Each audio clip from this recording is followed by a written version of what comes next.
Rich Guerra graduated from Southern California College with his bachelor's degree in 1978 and with his master's degree in 1987. I think Rich would be considered one of the favored sons of the university. I think he represents what the university's been trying to produce for our 100 years, women and men, who are passionate about the Lord and passionate about going after His call, and who really engage in the life of the community. I got to see this personally as we were contemporaries. He was 3 years ahead of me. He's always kind to those that are around him and not just looking for who can help him, but who he can help. And I was one of those people. I was really young in the Lord when I arrived here, and Rich befriended me.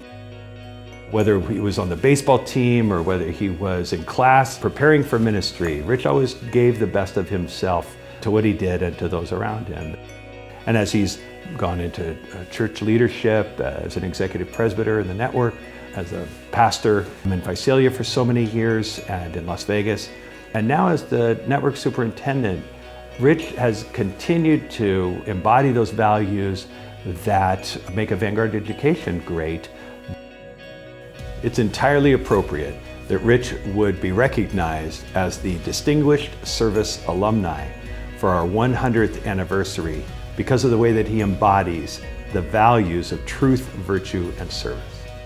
I think we see in Rich, in many ways, a fulfillment of our mission, producing Spirit-empowered, Christ-centered leaders. Rich, it's an honor to serve with you, and it's a privilege to recognize the deep and significant contributions you've made to the life of Vanguard University over these years.